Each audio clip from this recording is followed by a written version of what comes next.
All right, today we're doing a really critical deep dive. We're going to look at the legal architecture of gender inequality in the Islamic Republic of Iran. Exactly. And our mission here is to trace how these laws, some from decades ago, have now evolved into the high-tech digital repression we're seeing in 2025. And you got to understand, this isn't just about cultural bias. This is a system. It's codified right in the Constitution, right in the Penal Code. So the female body is basically seen as the state's ideological battlefield. It's the primary battlefield.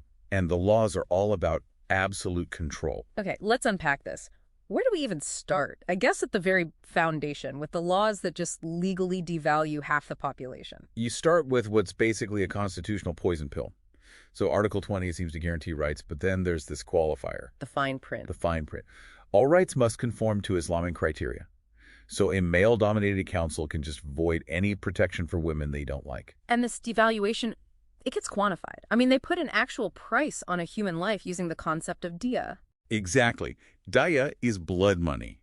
And under the Penal Code, a woman's life is explicitly legally valued at half the Diyya of a man's, 50%. Wait, so that leads to this truly shocking mechanism, qisas, or retribution. If a man murders a woman, the victim's family actually has to pay the murderer's family to have him executed. Yes. It's called the difference payment. Since his life is valued at double hers, her family has to pay the difference to his family before the execution can even happen. It's effectively a judicial discount for murdering a woman if you have money. It is. And this thinking is pervasive. I mean, in court, for financial cases, you need 2 women to equal the testimony of just 1 man. So if the law controls the value of life itself, what about domestic autonomy? Let's pivot from the courthouse to the home.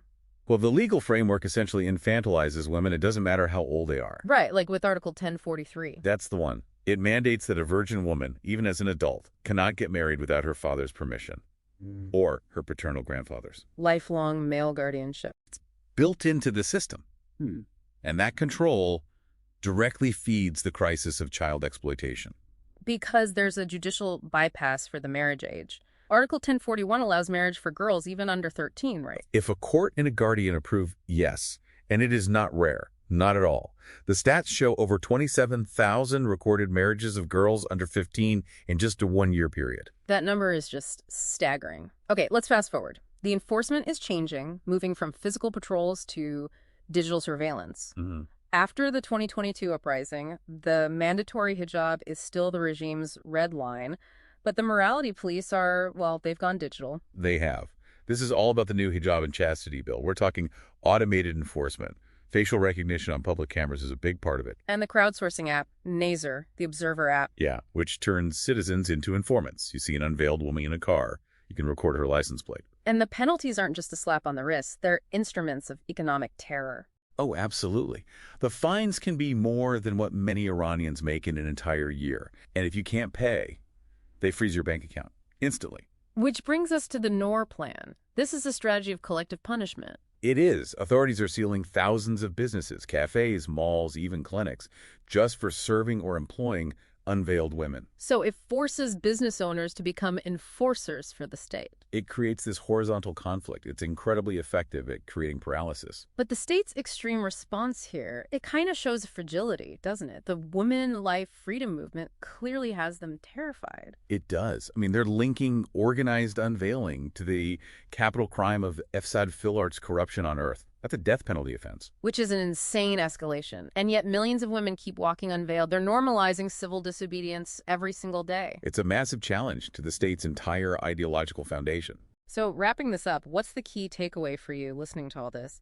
It seems this system of control really relies on legal inequality, economic terror, and now this very sophisticated digital surveillance state. It does. And that raises a really important final question for you to think about. The state has moved from, the 1980s practice of using physical violence and rape in detention to break spirits to the 2025 method of automated economic and digital isolation. So which form of totalitarian control is harder to dismantle? Exactly. The visible fist of the state or the invisible hand of an algorithm? A critical question to consider, especially as we see automated governance playing out across the globe.